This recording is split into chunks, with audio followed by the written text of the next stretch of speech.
My stepdad smashed my disabled sister into the fridge, then broke her nose with his knee. Bleeding and trembling, she crawled to grab her phone and called me. I drove 5 hours through a storm. My mom said, "It's just a scratch." What happened after still haunts me. Hi, I'm Kalis. My disabled sister called me, bleeding, trembling, after our stepdad smashed her face into the fridge. I drove 5 hours through a storm to get to her. And when I arrived, my mom looked me dead in the eye and said, "It's just a scratch." But that wasn't the worst part. The worst part was realizing she had known for years. And what happened next? It didn't just change our family. It destroyed everything I thought I knew about love, loyalty, and being a daughter. Before we dive in, what time are you listening, and where are you from? Tell me in the comments. I read every one. It was 2:04 a.m. when my phone started buzzing. At first I thought it was a dream. The kind where your brain tries to pull you back from sleep, warning you something's wrong. But the screen kept glowing, buzzing, over and over. I squinted, barely awake, until I saw the name, Maylee. My heart flipped. She never called me this late, or ever really. Not unless it was serious. I sat up, instantly alert, swiping to answer. "Kalis," she whispered. Her voice so faint, I had to press the phone tighter against my ear. He threw me against the fridge. I blinked, still half lost in sleep. What? Who did? "Maylee, what are you talking about?" She let out a shallow breath. Then, Randall. He snapped, again, smashed me hard. Then he kneed me in the face. I think my nose is broken. I shot out of bed, already reaching for the light switch. "Where are you now? Are you safe?" "I'm on the floor, bleeding, crawling to my phone." Her voice cracked. He left the room. "Mom's here, but she's screaming it's just a scratch, that I'm being dramatic." Through the line I could hear our mother's voice, sharp and dismissive. "Quit whining, Maylee. You're always trying to make people feel sorry for you." I couldn't breathe for a second. I stood frozen, the phone pressed to my ear, heart pounding in my throat. Maylee had a spinal injury, 2 years ago. A freak accident, a bad fall, then surgery that didn't heal the way it should have. She walked, yes, but slowly, carefully, and with pain. And when Randall got angry, which was often, she never stood a chance. "I'm coming," I said. "Stay put, keep the phone near, lock your door if you can." I tried. "The lock's broken." Of course it was. "I'll be there, May," I said, already pulling on sweatpants. 5 hours, maybe less if I push it. She tried to say something else, but the call cut out. I moved fast, grabbed my coat, wallet, car keys, slipped into sneakers. I scribbled a note to my neighbor, Trina. "Emergency. Please, check on Ellie. I'll call you soon." Then I tucked the note under her door and ran to my car. Outside, it was raining sideways. The wind howled like it was angry. Portland didn't get snow often, but tonight it felt like the sky was holding a grudge. I didn't hesitate. I couldn't. The guilt of not answering earlier, of not doing more before, it clawed at me. I should have pushed harder last time. When Randall threw her plate across the kitchen and it shattered at her feet, I told Mom, told her he was dangerous. She told me, "He's just stressed, don't make a scene." Now, Maylee was calling me from the floor. I got on I-5 south, driving faster than I should have. Rain slipped the road, but I kept going. Every bend in the highway was a new wave of panic. But I forced myself to focus. The memories came hard and fast. Mom used to be warm, kind even, until she met Randall. He had this way of talking like a preacher, smooth, calm, calculated. People liked him, at least at first. But at home, he was a fuse waiting to blow. And Mom? She stood by him every time. When Maylee got hurt, she needed help. Someone to be her advocate, her protector. Instead she got Randall rolling his eyes at her limp. And Mom sighing like Maylee's very existence was an inconvenience. I gripped the wheel tighter. Maylee used to be the bright one. She sang, painted. She had a laugh that made people stop and smile. Now, even her voice trembled. The rain turned icy as I crossed into the rural back roads near their town. My hands were cramping from the tight grip on the steering wheel. I took a deep breath, trying to calm the fire inside me. But it didn't cool. The sky started lightening, just a sliver of dawn cutting through the storm as I turned onto their street. Gravel crunched beneath my tires. I could see the porch light glowing in the fog. I parked, climbed out, and walked straight to the front door, knocked once, nothing, knocked again. Harder this time. Footsteps shuffled inside. Then the door creaked open. Mom stood there in a bathrobe, arms crossed, her expression blank. "You didn't need to come," she said flatly. "It's already handled." I didn't say a word. I walked past her, straight to the kitchen, and froze when I saw the blood still staining the fridge. I didn't speak. I walked straight past my mother, barely registering the bitter curl of her lips, and into the kitchen. The stench of bleach was sharp, aggressive, like someone had scrubbed in a panic, but the streaks of dried blood still clung to the fridge like bruises on skin. Smudged, smeared and damning. I stared at them, my chest tightening. Then I saw her. Maylee was sitting on the floor, back against the cabinet. Her hair was tangled, her cheeks swollen, nose packed with tissue. One eye had gone nearly purple. But the second she looked up and saw me, her face cracked. Not with pain, but something deeper. Relief. Something she hadn't allowed herself in too long. "Hey," I whispered, dropping to my knees beside her. She reached out, fingers trembling, and I cupped her face gently, careful not to touch the worst of the bruises. Her eyes welled with tears, but she didn't sob. She just let them fall, silently. "I didn't know who else to call," she whispered. I swallowed the lump rising in my throat. "You did the right thing." I wrapped my arms around her, and for a moment neither of us said anything. I could feel how thin she was beneath her sweatshirt. Her breath came in shallow hiccups, and she clung to me like a child. "You're here," she murmured, like she still didn't quite believe it. "I'm here," I said, "and I'm not going anywhere." Behind us, footsteps shifted on the old wooden floor. I turned. Mom stood just past the hallway, arms crossed, still in her robe. Her expression was unreadable, somewhere between annoyance and indifference. "He left for work," she said flatly. "Like a man should, there's no need to cause a scene." I didn't respond. I turned back to Mally, brushed her hair behind her ear. My hands were shaking. "Do you want to rest for a bit?" I asked gently. "I'll make some tea, check on the house. You just breathe." She nodded. Slow, careful. I helped her to the couch, tucked a blanket over her legs. Then I went back into the kitchen, my movements quiet but deliberate. The bleach smell was stronger now. I opened the windows. Something gnawed at me, something more than anger, more than the helpless guilt I always felt in this house. Something didn't sit right. While boiling water for tea, I opened the drawer next to the fridge, looking for a spoon. That's when I saw it.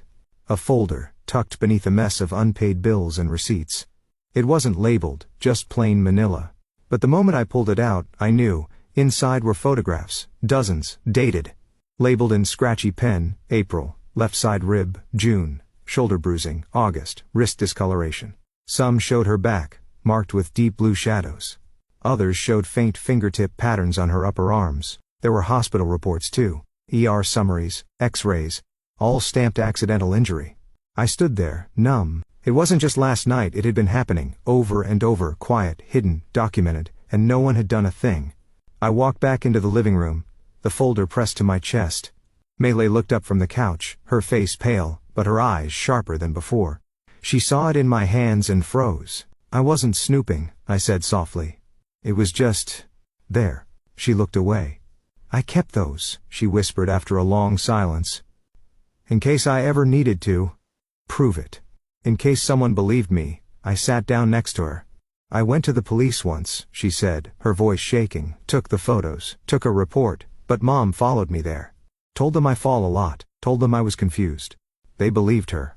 Her fingers clutched the edge of the blanket like it was the only thing anchoring her to earth.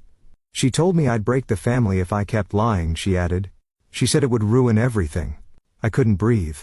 "I'm sorry," I said. "I should have seen it sooner." Maylee didn't answer. She just closed her eyes. I stood and walked to the hallway, every step heavier than the last. Mom was standing at the end, now dressed and brushing her hair like nothing had happened. "You knew," I said quietly. "You knew, and you let it happen." She looked up from the mirror. "It's not like she's dying," she said, voice flat.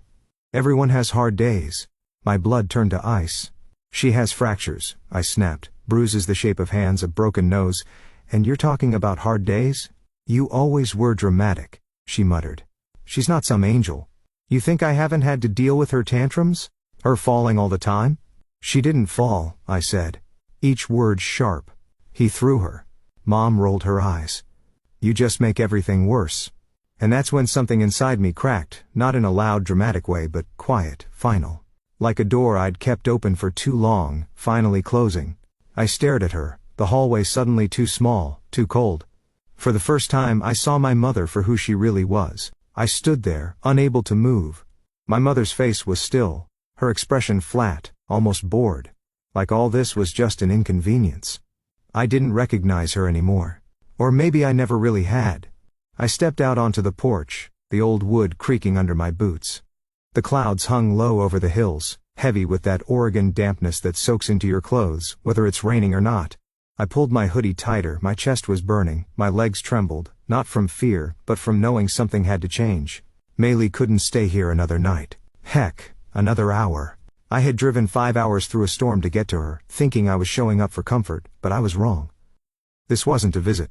This was a rescue. Inside she was sitting on the couch, cradling a chipped mug of tea like it might keep her together.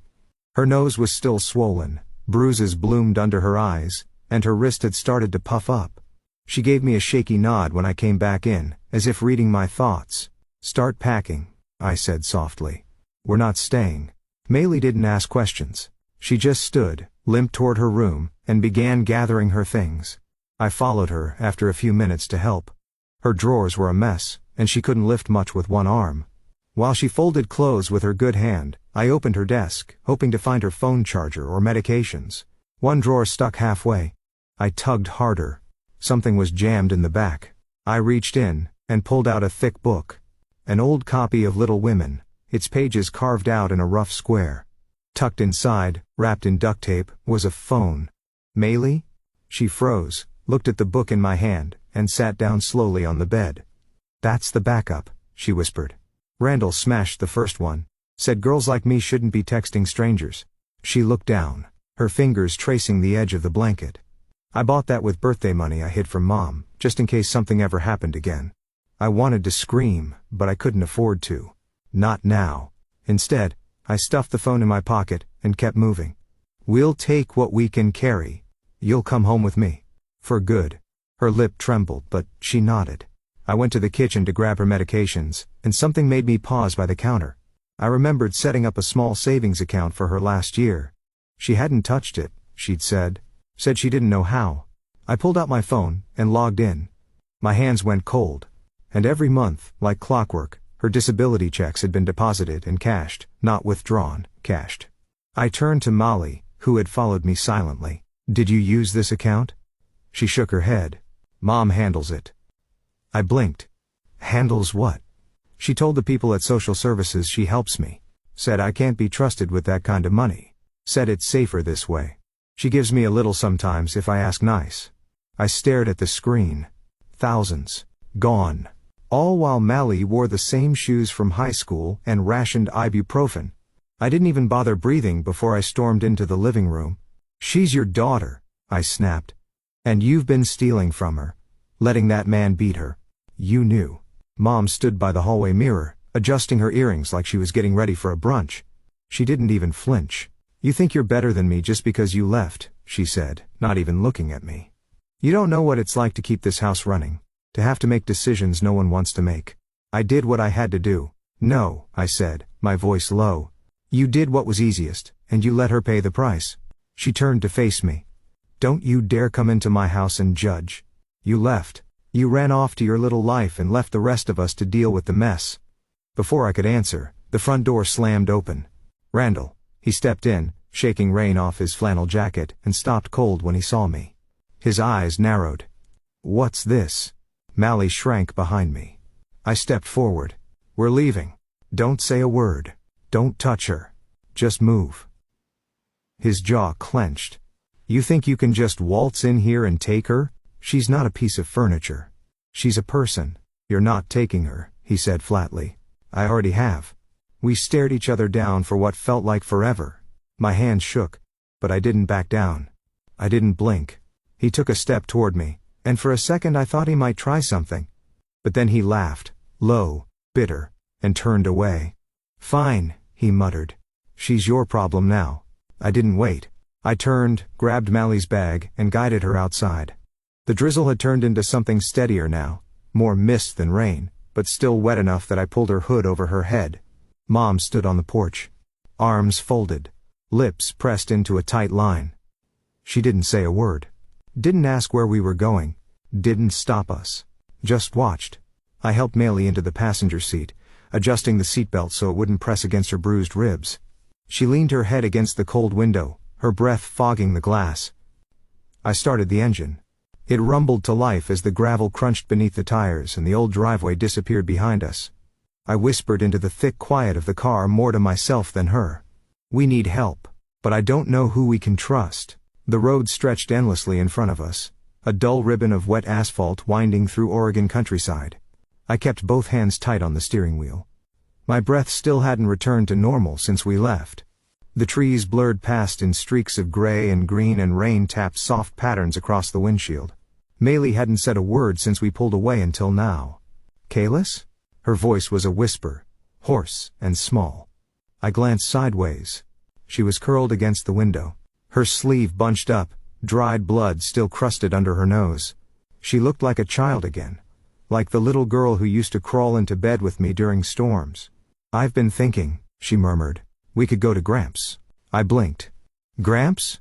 She nodded, slowly reaching into her backpack and pulling out a worn paperback. Something I barely recognized from our shared shelf years ago. She opened it gently, and from between the pages slid a pale yellow envelope. The paper had softened with age and handling. He used to write me, she said, just every few months. I didn't say anything. I couldn't. That name. I hadn't heard it in over a decade. She looked down, tracing the corner of the envelope. He'd send birthday cards sometimes, with little notes, a pressed flower once, a $5 bill tucked behind it. Always signed the same, Love, Gramps. I thought, Mom said he died in prison.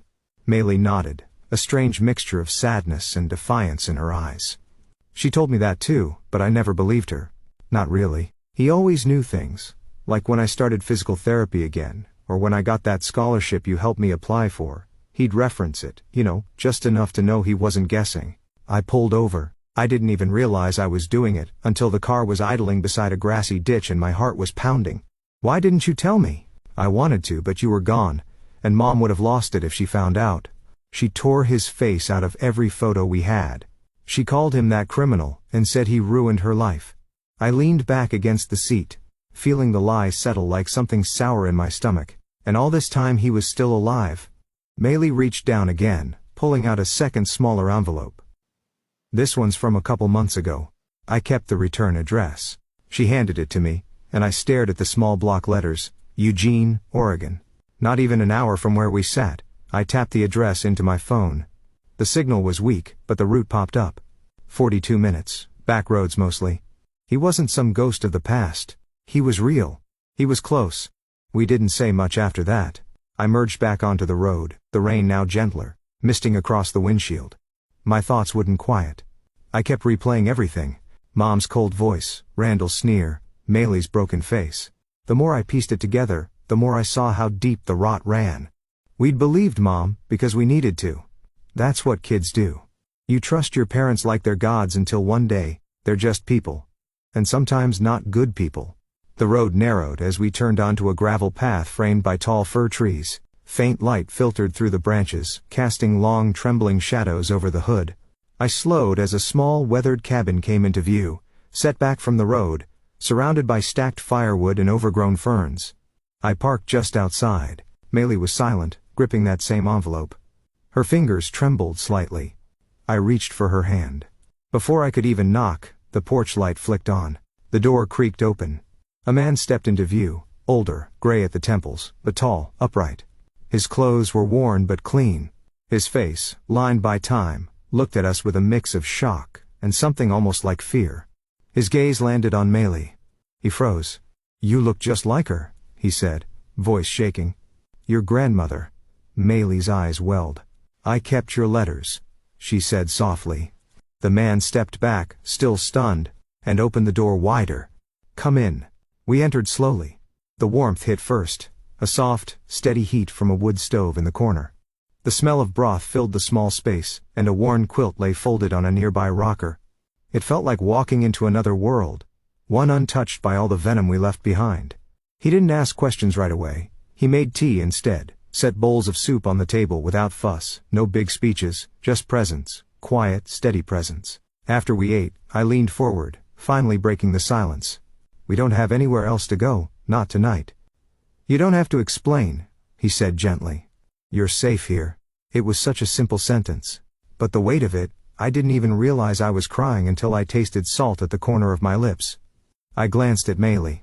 She was watching him, her face open, vulnerable, hopeful. She trusted him. Some part of her had, all along.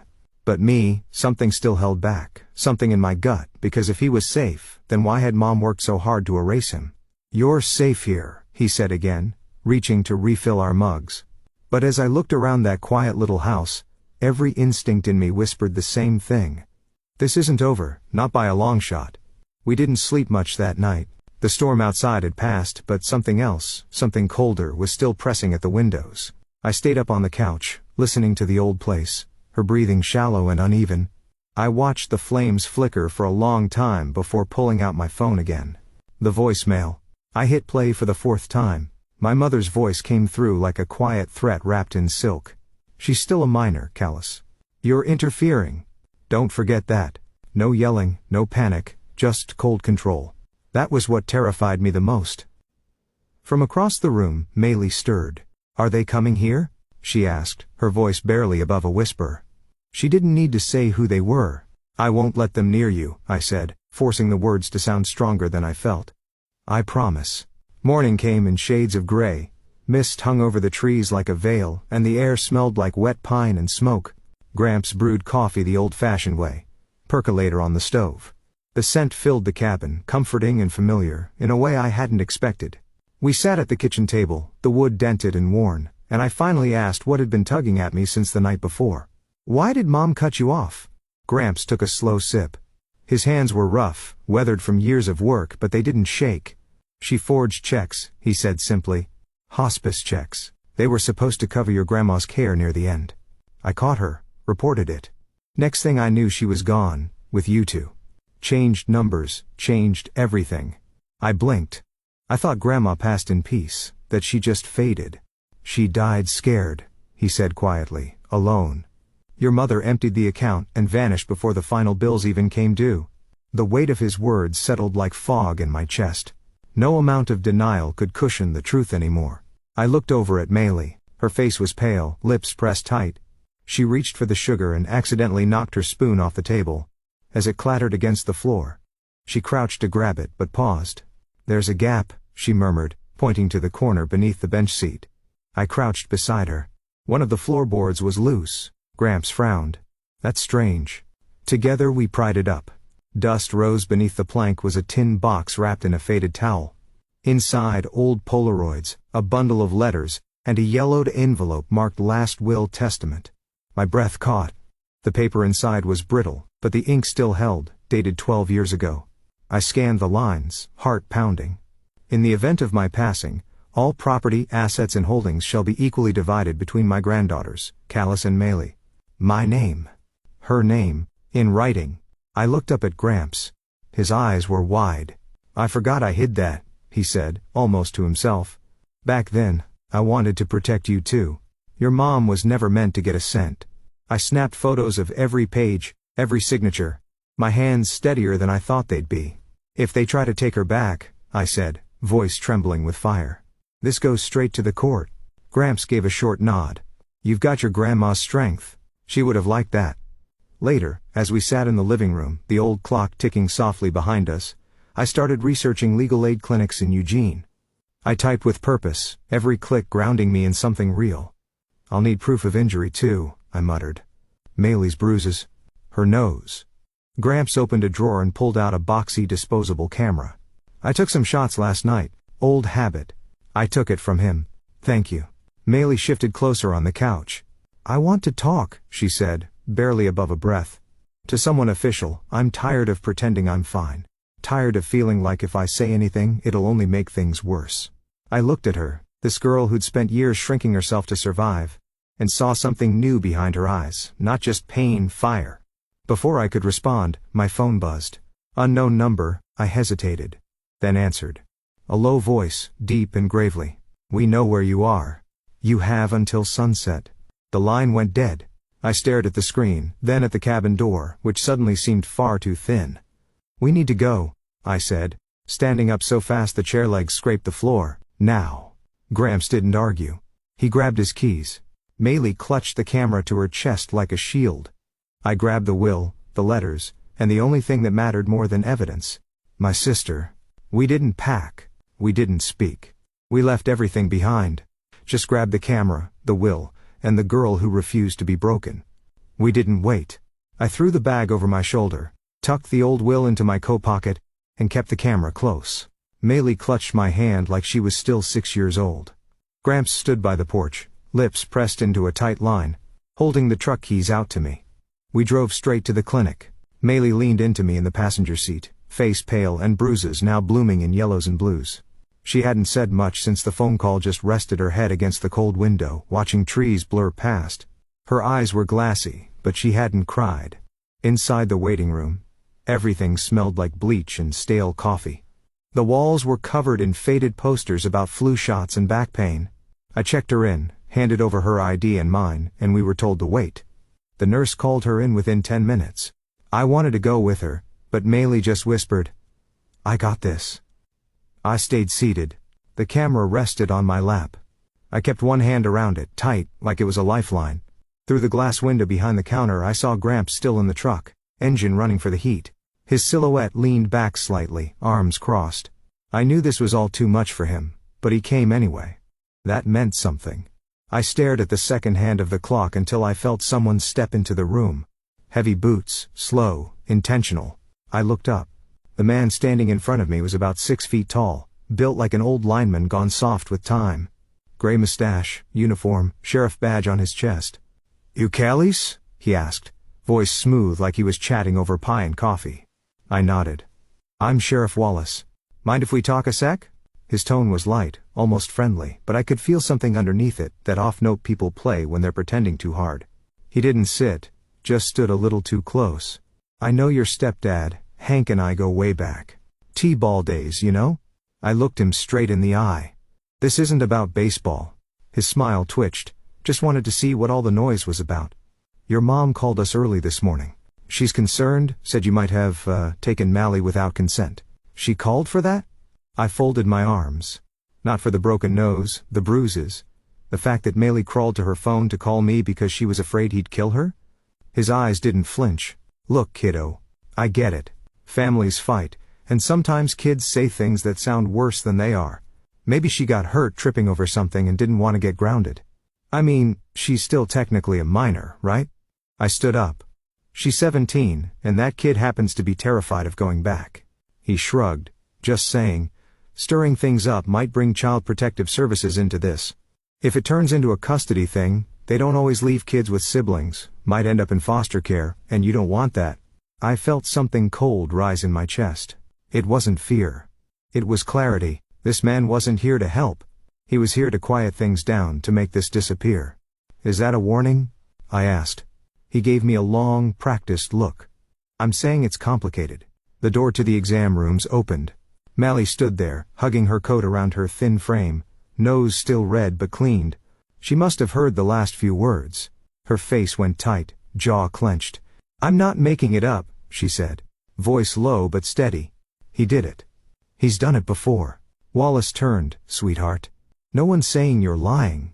When I was 11, Mally cut in. He broke my arm. Mom said if I told anyone, I'd get taken away and never see her again." The room froze. Even the receptionist stopped pretending to type. The sheriff looked at her, then at me. His smile was gone now. Just silence. A nurse came out behind Maylee. Middle-aged, blonde, wore tired eyes and good instincts. She put her hand on Mally's shoulder, gently. "Sheriff Wallace," she said firmly. "As a mandated reporter, I need you to step back.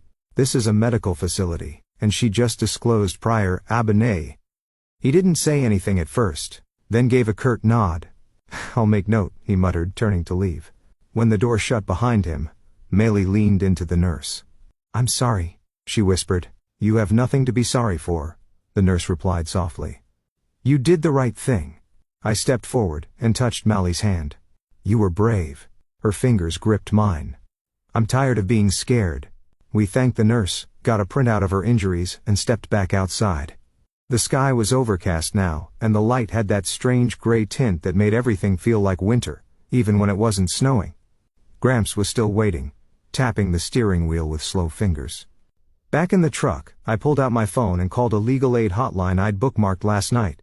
My voice was clear now. No tremble, no second guessing. "Yes, hi," I began. "My sister was assaulted. We have photos, medical documentation, and an old will that confirms our standing as heirs. Her Abid heir is known in this town, even to law enforcement. I need someone who isn't afraid to fight this." The woman on the other end asked a few questions. I answered each with calm I didn't know I still had. Next to me, Maylee exhaled slowly, curled into a ball beneath her jacket. "I'm proud of you," I whispered. She didn't say anything, but for the first time all day she smiled. Just a little. We pulled into the driveway of Gramps' house just before sundown. I helped Maylee inside, then set the disposable camera and the will on the kitchen table. I'd scan and upload copies as backup. Gramps turned on the radio softly, something low and crackling, old blues drifting through the living room, while Maylee dozed off on the couch under 2 blankets. I checked the windows, locked the doors. Everything felt still. Until the shatter came. Glass burst into the room, window by the front door. A rock clattered to the floor wrapped in paper. I ran over, heart pounding. The note was scrawled in thick black marker. "Leave this alone." The rock had landed just inches from Maylee's head. Now it sat on my kitchen table beside a puddle of melted ice and glass. I held the note, soggy smeared ink but still legible. "You think you've won? Stay quiet or next time it won't be a rock." My thumb brushed across the corner where the paper had been curled tight around the stone. Maylee was asleep again, but her breathing was shallow, uneven. She hadn't let go of the blanket since the crash. I spent the next hour sweeping glass barefoot, the broom too loud. Then I went through every window, every door, double-checking each lock with a kind of slow mechanical dread. Outside the wind rattled the gutters. Inside, it was colder than it should have been. At dawn, I left a note for Gramps and slipped the evidence into a Ziploc. Maylee was curled on the couch under my old quilt. I didn't want to wake her. Gramps had fallen asleep in the armchair. He was stubborn, but I was grateful he'd insisted on staying. "That girl doesn't need to see more men who walk away," he'd muttered the night before, unfolding the blanket over his knees like he was settling in for war. The sheriff's office was quiet. Not the same one we'd visited before. This was the downtown building. I asked for whoever was on shift, not Wallace. The deputy who came out was younger, alert with eyes that didn't dodge. His name tag said, Ruiz. He took one look at the rock and the note, and said, "You did the right thing bringing this in. No kiddo, no T-ball memories." He asked to keep it for forensic review. I handed it over and left with his business card, a calm voice in my head whispering, "Don't trust yet, but take the help that's offered." By the time I returned home, Maylee was at the table with Gramps, poking at a bowl of oatmeal like it might fight back. Her face was swollen, but no longer bleeding. The bruises had started to bloom purple-blue beneath the skin. Gramps sipped coffee in silence, one eye always on the window. That evening the call came. "Miss Kalis, this is Deputy Ruiz. We ran the note. The handwriting matches your mother's employment records. She filled out forms when she worked for the county library 3 years ago. Do you want to press charges?" I didn't hesitate. Yes. That single word cracked something inside me. I thought I'd feel relief, but all I felt was hollowed out like I was confirming something I'd tried for years to deny. She really did this. I filed for an emergency restraining order the same hour. The court clerk didn't ask too many questions. Maybe she saw the bruises under Molly's eyes in the photos. Maybe she'd seen it all before. Either way, by sunset, I had a signed paper in my hand and a locksmith pulling into the driveway. Maylee watched from the porch, arms crossed tightly around herself. Gramps stood beside her like a statue, his cane planted firm. "You girls aren't sleeping alone again." End of story. Later that night, Maylee came into my room holding something small and pink. "I found this in the back of my closet. I used to hide things inside. I don't know why I kept it." She handed me her old music box. Plastic ballerina spinning inside under a cracked mirror. I opened the lid, and the faintest tinkle of off-key music spilled out. Beneath the felt lining, something shifted. I peeled back the cloth. Taped under the panel was a tiny SD card. "He didn't know I had it," she whispered. We sat side by side on my bed while I plugged it into my laptop. The screen blinked to life. The first file played immediately. A phone video, wobbly and dim, pointed at the hallway. I saw Maylee, maybe 10, maybe 11, being yanked by the arm through the doorframe. Her face turned toward the camera for a second. Tears streaked. Her voice barely above a whisper. "Please don't." The second video was darker, mostly shadows and muffled sounds, but one voice was clear. "My mother. If you ruin this family again, I swear to God you'll regret it. Do you understand me?" Click. I stopped the file. Mally wasn't crying. She just stared. The SD card had 5 more files, but I couldn't keep going. Not yet. I emailed everything to a friend of mine, Sharon, a legal advocate based in Eugene, who owed me more favors than she liked to admit. 20 minutes later she called. "Kalis, this isn't just a restraining order situation. You got evidence of historical abuse, intimidation, accessory to assault and obstruction. I'm sending this to the federal unit. You're doing the right thing." I nodded slowly, even though she couldn't see me. And just as I started to believe we might be safe, Maylee screamed from the kitchen. "He's here." Well, I was halfway across the living room when I heard Mally's scream tear through the quiet. It wasn't a startled yelp. It was raw, terrified, full-body fear. I bolted toward the kitchen, bare feet hitting hardwood, arms swinging like instinct had taken over. Maylee had slid down behind the island counter, knees curled into her chest, the blanket still clutched to her arms. Her breath came in ragged gulps. One hand trembled as she pointed toward the side window. He was right there, staring at me. I moved fast, grabbed the bat I kept under the sink. Old chipped wood from a community league I'd quit a decade ago. I crept toward the window, careful not to slip on the scattered shards from earlier. But there was no one. What there was, were muddy boot prints, right outside the back door, clear as day. I locked every bolt, closed every curtain, double-checked the back latch. And still, Mally was shaking. Her lips split from earlier injuries had reopened. I didn't say anything, just sat down next to her and held her until her breathing slowed again. It took the sheriff over 40 minutes to arrive. When he finally pulled up, he didn't even bother with his lights, just strolled to the porch like he was showing up to a neighbor's barbecue. Wallace tilted his head. Raccoons get bold this time of year. Maybe he saw a shadow. I showed him the prints. I showed him the rock. I even opened my laptop and pulled up the video files we'd found earlier. Footage of Maylee being dragged across a hallway, her voice pleading off-screen. Wallace didn't take a single note. "You don't want to overreact, Kalis," he said, tugging at the buttons of his jacket. "You'll scare the girl more than she already is. Did you even watch the footage?" I glanced, he muttered. "Looks like a domestic spat." I watched him walk out like he hadn't just dismissed actual evidence. My stomach turned. Something about him felt complicit. An hour later my phone buzzed with a number I didn't know. The message just said, "It's Deputy Ryan, call me, use this number, off the record." I stepped outside, stood next to the old shed behind the house and made the call. He answered on the first ring. "You weren't imagining it," he said. "Wallace has been playing poker with your stepdad for years. They go back a long way." My jaw tightened. "So that's why he wouldn't even write up a report?" "That's why," Ryan said. "But I've been pulling records anyway. You need to hear something." He offered to meet near the lake just off County Road 11, far enough to be private. Close enough I could leave Maylee sleeping under Grams's watch. I drove out just before midnight, headlights off till the last bend. Ryan sat on the tailgate of his truck holding out a pair of wired earbuds and a phone. "Old 911 call from a domestic complaint at your mom's house 3 years ago. It was never followed up." I took the earbuds, pressed them in. At first it was static, then a female voice sobbing, shuffling. Then "Just hold her still," a male voice shouted in the background. Then a loud thud and more crying. Ryan paused the clip. Recognize the voice? I didn't. But Maylee did. She was sitting in the front seat of my car. I'd brought her because she begged not to be left alone. Her hand reached out, gently touched my arm. "That's Jacob," she said. "My brother." My stomach dropped. Ryan didn't say a word. He didn't have to. "He used to lock me in the garage," Maylee whispered. "When Mom went shopping, said I was too loud. One time I screamed for so long I passed out. When Mom got home, he said I fell down again." I closed my eyes. biting the inside of my cheek so hard I tasted blood. I had known Jacob was cold. He was never the type to check on her, never the type to help her up when she fell. But I never imagined that night I couldn't sleep.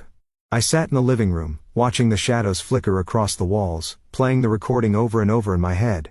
A voice I used to trust, helping a man hurt my sister, helping silence her.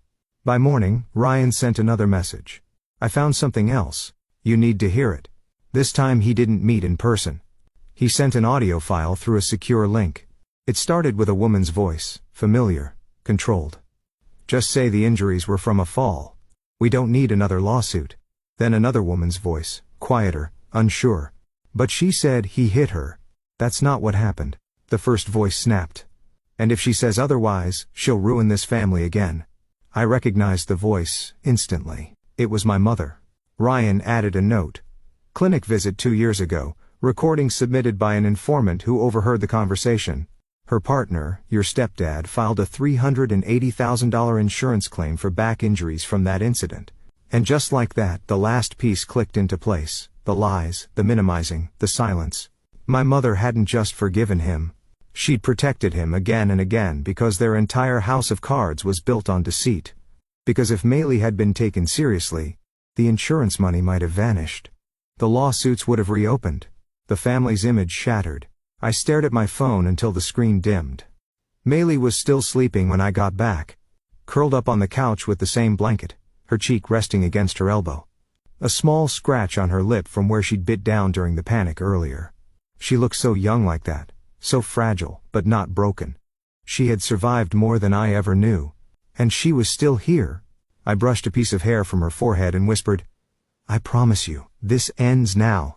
And just when I thought the betrayal was over, the court date came. And she brought him with a lawyer. The morning air was still sharp when I wheeled Maylee up the courthouse ramp. Her hair was braided loosely over one shoulder, a soft blanket folded in her lap, her hands resting on it like she didn't quite trust herself to be steady. I'd brought her a simple cardigan. The blue one with embroidered robins she always liked, but she didn't put it on. I think she wanted them to see the bruises still blooming under her sleeves. She never said that aloud, but I saw the resolve in her jaw. Across the aisle in the courtroom, my mother sat next to him. The man who shattered Maylee's nose and left her curled in blood on the kitchen floor. His suit was too big, like he was trying to look important, but it only made him look smaller somehow. Mom leaned close to whisper something. Then she laughed. As actually laughed, the bailiff called the session to order. My pulse thudded in my neck as I sat down beside Maylee. My hand still on the back of her wheelchair. I could feel her trembling. She didn't want pity. She wanted justice. And I owed her that much. The defense attorney, slicked back hair, too much cologne, stood first. Your Honor, he began smoothly. This case is based on emotion, not fact. My client, Mr. Weston, is a man of modest means, who took in a child that wasn't his. He gestured at Maylee dismissively, and did his best under difficult circumstances. Miss Kalis, however, has a history of instability, unresolved guilt, and personal vendettas. This is not about truth. It's about revenge. I didn't flinch, but Maylee's grip tightened on the armrest. The judge, a stern-looking woman in her 60s with silver hair swept into a knot, raised a single brow. Let's see if the facts match the theory. When my turn came, I stood. I could feel my knees wobble, but I didn't let it show. Your Honor, I said clearly, I have a video file from my father's old security system, dated March 12, 5 years ago. It's grainy, but the audio is clear. I asked the court to view it. There was a slight pause, then a nod. Play it. The lights dimmed, the screen flickered to life. It started in our old kitchen, dimly lit late evening. Maylee, maybe 12 at the time, sat at the table eating cereal. Her feet didn't touch the ground. He walked in behind her, yelling something unintelligible at first. The audio picked up. You think you're special. Just like your sister running your mouth. Maylee turned to look at him. She didn't even speak. He yanked her out of the chair so fast her body slammed against the fridge. The camera angle didn't miss it. Then came the part I'd never seen, until Ryan gave me the USB. My mother, standing in the corner, arms crossed. Watching. Not moving. The room went so silent you could hear someone breathing 3 rows back. He kneed her in the stomach. Hard. She folded, crawled. Then the screen went dark. The lights came up. The jury looked stunned. One of them wiped tears. Even the defense lawyer's face had lost its confidence. He leaned in to whisper to my mother, who stared straight ahead, jaw clenched. The judge adjusted her glasses slowly. "Is there any explanation for this footage, Miss Weston?" My mother didn't answer. Next, a nurse from the local clinic took the stand. She looked familiar. She'd treated Maylee once for a sprained wrist. Her voice was steady but strained. I flagged 3 separate injuries on Maylee's medical chart between 2018 and 2020. Each time reports were retracted by her mother. She looked at the judge. "We believed we were protecting a family. We were wrong." The judge nodded slightly, then reached for a folder beside her. "I've also received a sealed file from the district attorney's office." My heart stalled. She opened it slowly, then looked directly at my mother. "Angela Weston, you are hereby charged with obstruction of justice, perjury, and conspiracy to commit insurance fraud." The air left my lungs. 2 officers approached. My mother's face twisted, not in confusion but anger. "This is a mistake," she barked. "I did what I had to do. You think raising a disabled child is easy? You think I had choices?" She stood, eyes flashing, voice sharp like a blade. She was always weak, always crying, always needing something, and Kayla's always judging me. "You don't know what it's like to hold this family together." The judge didn't flinch. "Ma'am, you are out of order." Mom kept shouting as they escorted her out, but I didn't hear the words anymore. Maylee didn't cry. She didn't speak. She just watched her go. Face unreadable. It was well past 3 p.m. when we got back to the house. The air had turned warm with a gentle breeze stirring the trees. I parked in the driveway and carried the grocery bags in first. Soup, crackers, chamomile tea. Then I wheeled Maylee up the porch ramp. She stayed silent until I opened the screen door. "Can we stay here?" she asked, almost a whisper. "Just stay for a while?" I nodded. "As long as you want." That evening I changed the locks again. I installed a small camera above the porch, and at Maylee's request I hung the old wind chimes by the kitchen window. The ones shaped like little leaves. Their soft sound danced in the air. We sat on the front steps and shared soup from the same pot. Legs curled under us like we were girls again. No TV, no phone. Just quiet. After a long while, Maylee leaned her head on my shoulder. "You believed me when no one else did," she whispered. I didn't say anything. I just squeezed her hand. "Have you ever stood up for someone when the cost was everything? Would you still do it again?" Thanks for watching. Take care. Good luck.